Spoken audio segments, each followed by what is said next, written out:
안녕하세요. 오랜만에 인프라 얘기 한번 해보겠습니다. 인프라 얘기가 처음 나오면, 그, 뭐, OSI 7 레이어, 뭐, TCP/IP, 뭐, 이런 얘기들이 나오죠. 참조 모델이라고 해가지고, 어플리케이션 계층 있죠? 애플리케이션. 이건 대표적으로 HTTP,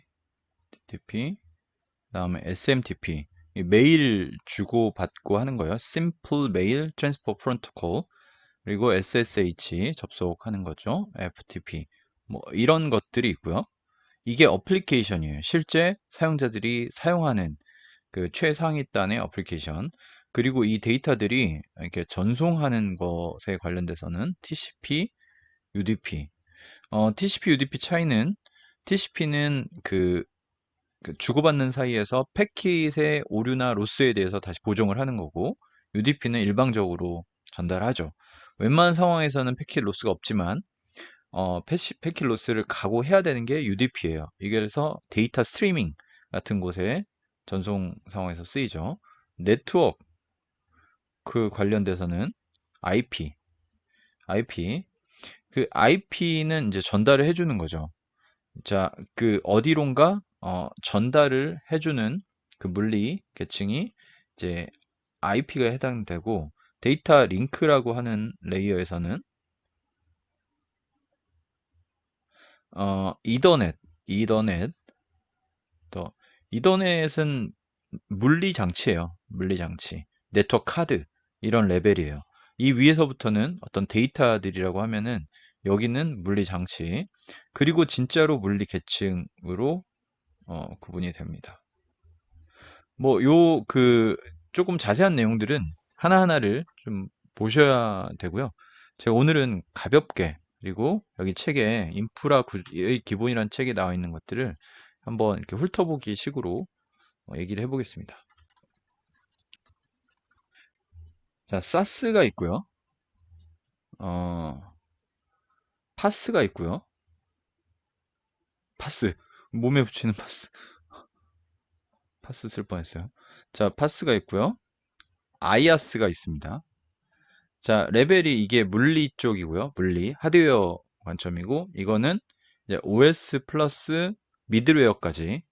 그러니까 어플리케이션 밑단은 다 이제 파스에 해당되고, 사스는 어플리케이션이에요. 그러니까 소프트웨어 애저 서비스니까 소프트웨어를 말하는 거고, 소프트웨어. 이거는 플랫폼이죠. 플랫폼. 이거는 인프라예요. 인프라. 그래서 레벨이 말씀드린 대로 네트워크, 글씨는 좀 양해 부탁드립니다. 네트워크, 뭐 하드웨어. 그 초기 아마존 같은 데서 서비스 해줬던 게 이런 아이아스 기반이었죠. 이런 네트워크와 하드웨어를 서비스 했던 거였고요. 물론 지금은 이제 OS, 여기는 OS, 그러니까 하드웨어 플러스 OS의 또 미들웨어라고 하면 뭐 웹서버도 해당이 될 수 있고요. 음, 어쨌든 여기까지를 플랫폼까지를 이제 제공해 준 게 파스고, 여기는 이제 어플리케이션이죠. 어플리케이션을 사스 형태로 제공한다라고 하면 서비스 형태로 소프트웨어를 제공받는 거예요. 기존에는 패키지나 아니면 스탠드얼론으로 깔아 썼다고 하면은 그거를 네트워크 스트리밍을 통해서 서비스 받는, 뭐 오피스 같은 거 그렇게 많이들 하죠. 그게 이제 사스 형태라고 보시면 됩니다. 컨셉만 조금 이해하시는 걸로 할게요. 인프라의 구성 시 가장 중요한 것은 안정성이겠죠, 안정성. 그래서 대부분 이중화를 합니다. 이중화. 한쪽이 다운돼도 될 수 있게끔. 뭐 예전으로 치면 L4 스위치 같은 걸 통해서 뒤에 후단에 서버를 두 대를 둬가지고 한쪽이 혹시 다운되더라도 이 한쪽이 서비스할 수 있게끔, 그런 얘기고요. 지금 클라우드 환경에서는 이게 이제 ELB 같은 걸로 표현이 될 수 있습니다.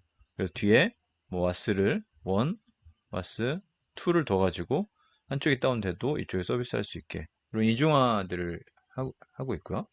자, 그래서 안정성이란 말은 가용성이라는 말로도 표현이 되는데요. 가용성이라는 것은 어플리케이션이 계속 살아있다라는 뜻인 거고, 가용성은 그 어떤 문제 상황을 제외한 시간이에요. 그러니까 실제 전체 시간에서 문제 상황, 그러니까 장애 상황을 제외한 시간, 이것이 이제 가용했던 시간이다라고 말할 수 있겠고, 또 인프라 구성의 중요한 요소 중에 하나는 성능이죠, 성능. 성능이 너무 느리면 안 된다는 거고, 확장성, 확장이 가능해야 돼요. 요즘 클라우드는 굉장히 확장이 용이하게 되어 있죠. 음, 그리고 이제 유지보수가 잘 될 수 있어야 된다라는 거예요.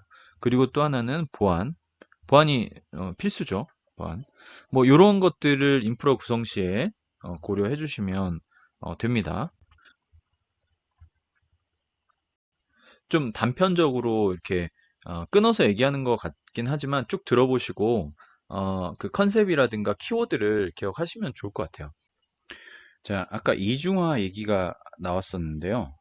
이중화를 세 가지 방식으로 합니다. 스탠바이가 있고요.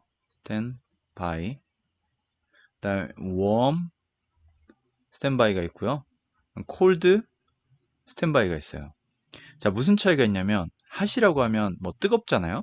아까 이게 어, 로드 밸런스가 있다고 하면은 여기에 뭐 두 대의 서버가 이렇게 있다고 하면은 요거는 이제 핫에 해당하는 거예요. 아, 이거 자체는 이중하고 여기까지는 이중하고 여기에 한 대를 더 두고 이게 fail 됐을 때 이렇게 바로 전향을 할 수 있게끔 준비를 했다면 핫에 해당하는 거예요. 핫의 차이는 뭐냐면 이 지금 대기하고 있는 서버가 기동 중 상태를 말하는 겁니다. 데이터의 동기화라든가 여기에 데이터의 동기화라든가 소스 또는 DB 같은 것들도 다 거의 실시간성으로 유지를 하고 있다라는 얘기고요. 웜 같은 경우는 뭐 예를 들면 준비만 하고 있는 상태예요. 준비. 기동만 되면 쓸 수 있게 그렇게 한 거고요. 콜드는 그냥 일단 정지시켜 놓은 거예요. 자, 콜드는 아예 시스템 자체가 다 정지되어 있고, 그거를 이제 다시 기동하면서 뭔가 준비라는 것들을 다시 뭐, 디플로이 한다든지, 설정을 한다든지 해서 좀 세팅을 해야 되는 거고, 자, 이거 얘기할 때 이제 그 프로비저닝이라는 단어가 가끔 나오는데요. 프로비저닝은 이제 이런 식으로 내가 어떤 또 다른 기종의 어, 와스라고 하면 이 서버라고 표현할게요. 서버가 바로 사용될 수 있게 이렇게 하나를 구성하는 것. 이게 프로비저닝이에요. 그러면 이쪽 그 서버의 상태와 이쪽 상태가 동일하게 준비가 되는 그 프로비저닝이고 DB도 마찬가지예요. DB 한 대 있었는데 두 대로 늘려서 동일한 상태를 유지하면서 늘리는 것. 그게 또 프로비저닝입니다. 그래서 이것의 대표적인 그 클라우드의 기능을 보면 스케일 아웃 같은 게 있죠. 스케일 아웃. 스케일 아웃이면 이렇게 서버가 한 대 있었으면 한 대를 두 대로 늘리는 거 또는 세 대로 늘리는 것을 스케일 아웃이라고 해요. 또 비슷한 개념이지만 조금 차이 있는 게 스케일 업은 이 서버 자체의 용량을 그냥 늘리는 거예요. 이 대수를 늘리는 게 스케일 아웃이고 용량을 늘리는 게 스케일 업입니다.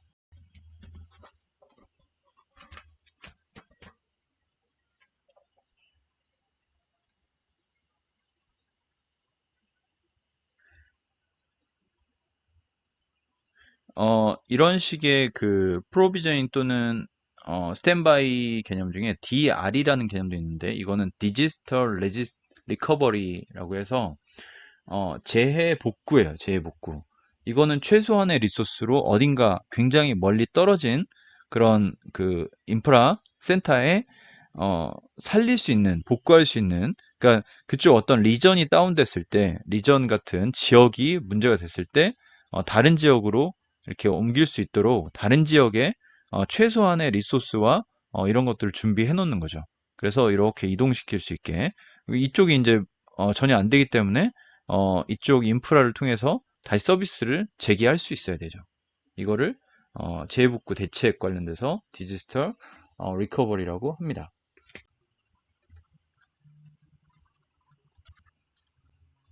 자, 인프라에 대한 얘기를 좀 받고 이제 네트워크 관련돼서 잠깐 흐름을 보자면 기본적으로 인터넷의 접속은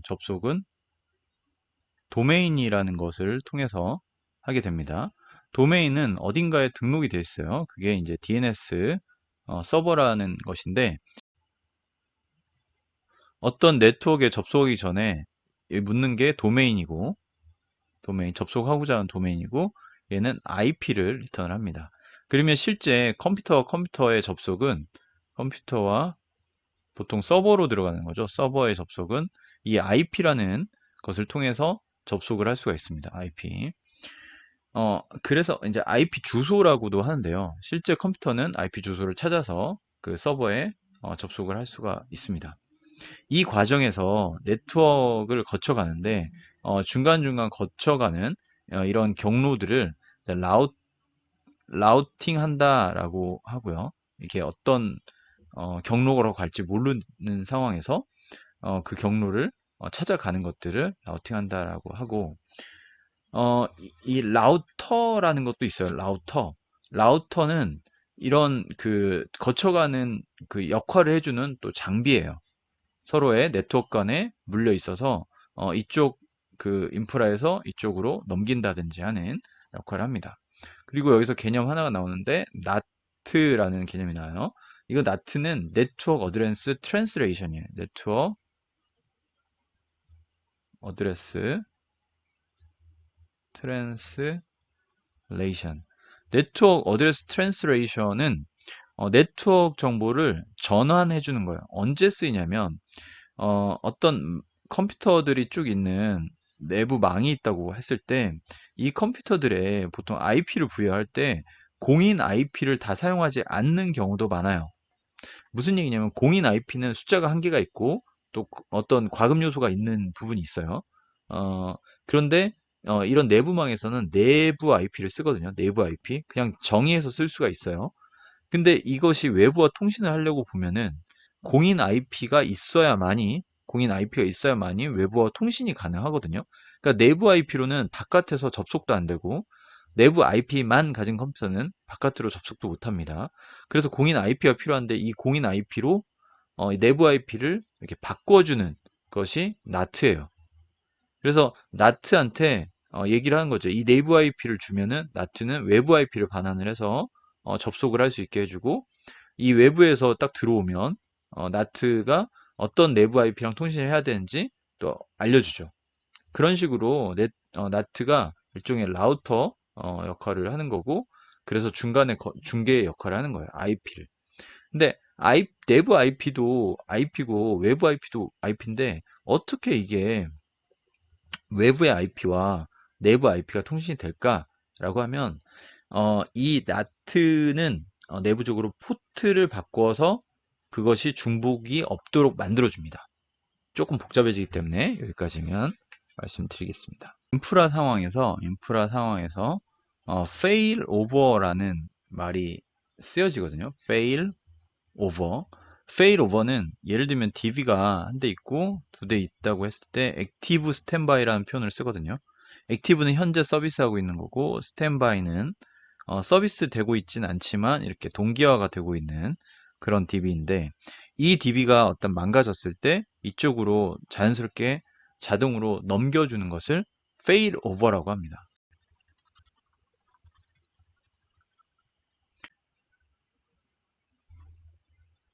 자, 암호화라는 말이 있고 해시화라는 표현이 있어요. 자, 암호화와 해시의 차이는 뭐냐면 암호화라는 거는 어떤 일련의 뭐 문자라든가 숫자 이런 키를 암호를 시키는 거야. 암호 키를 가지고 암호 어떤 식으로든 암호화를 시키는 거죠. 암호화라는 건 어쨌든 이 텍스트를 인지할 수 없게 인식 인지할 수 없게 분석할 수 없게 하는 거죠. 그러나 이 암호화된 여기 이걸 뭐라고 할까요? 데이터라고 할게요. 데이터, 암호화된 데이터를 어찌됐든 다시 키를 통해서 복호화할 수가 있어요. 복호화. 그러니까 다시 원래 문장, 이 데이터라는 걸로 바꿀 수가 있는 것이 암호화입니다. 자, 해시화라는 거는 이렇게 해시화를 시켜버리면 어떤 암호화와 비슷한 기능으로서 이 데이터를 알아볼 수가 없는데요. 이거는 다시 복호화가 안 돼요. 그럼 이건 언제 쓰이냐? 예를 들면 대표적으로 주민번호 같은 번호를 DB에 저장할 수 없다라고 하잖아요. 그러면 주민번호를 저장할 수는 없지만 주민번호를 해시화해서 어, DB에 저장할 수 있죠. 근데 암호화하면 풀 수가 있기 때문에 조금 이건 풀 수 없게끔 아예 집어넣은 거예요. 하지만 어떤 때 유용하냐면 어떤 사람이 이제 주민번호로 어떤 사람을 구분하려고 할 때 여기 웹에서 주민번호를 입력하세요 할 수 있잖아요. 주민번호를 딱 입력을 했을 때 이 주민번호가 그 사람께 맞냐? 근데 미리 회원가입이나 이런 거 할 때 지금 뭐 주민번호 거의 안 넣지만 이걸 DB에 넣었다고 칩시다. 해시화 시켜가지고 그러면 해시화된 주민번호 이 값과 지금 방금 요거를 다시 해시화 시키면 요 값 자체는 동일해야 돼요. 그 원리를 가지고 동일한지 아닌지를 파악할 수 있는 거죠. 그래서 해시화도 의미가 있고 많이 사용되어집니다.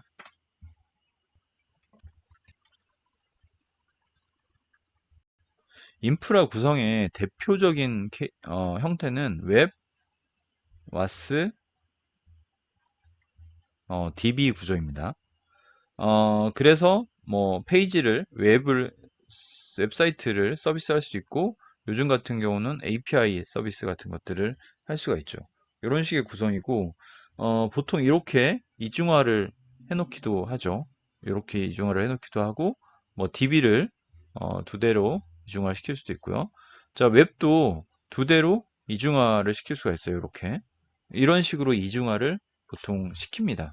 그래서 어떤 한 군데가 어, 장애가 나도 계속적으로 서비스 될 수 있도록 그리고 이제 이 앞단은 또 LB라고 해서 로드 밸런서가 있어서 양쪽으로 트래픽을 분산을 시켜줍니다. 그게 로드 밸런서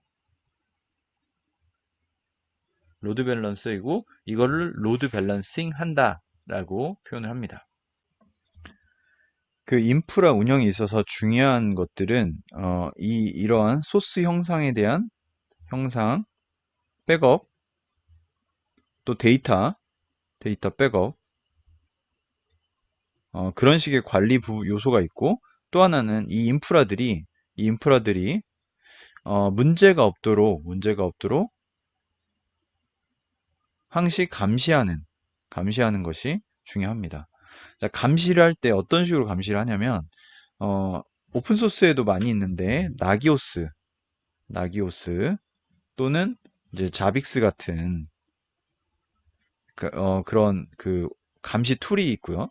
또 와스 같은 경우는 트래픽 같은 것들을 보기 위해서 제니퍼 같은 굉장히 훌륭한 소프트웨어들이 있습니다.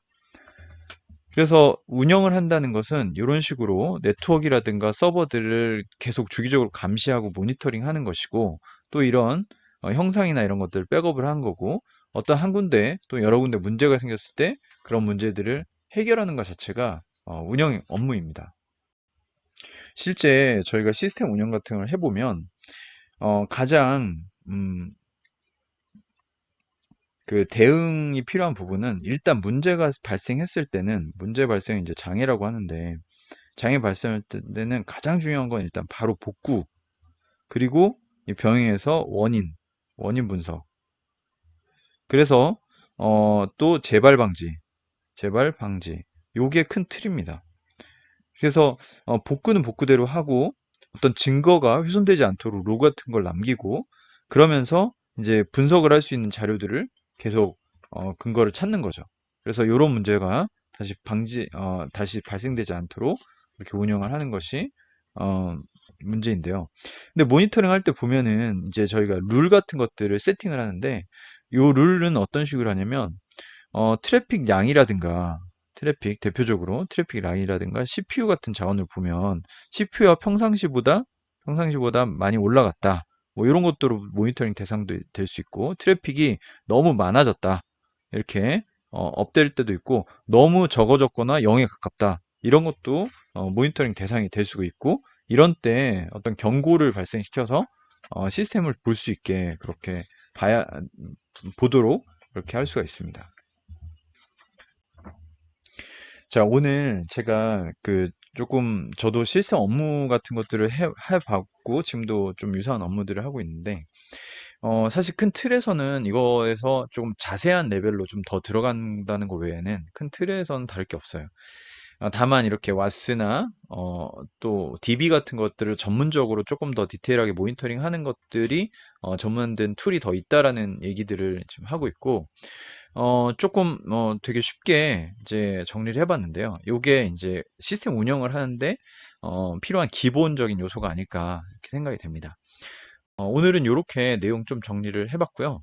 요것은 그 웹 엔지니어가 알아야 할 인프라의 기본이라는 책에 좀 훑어보기 식으로 한번 봤습니다. 어, 다음에 또 제가 도움이 될 만한 내용으로 또 뵙도록 하겠습니다. 감사합니다.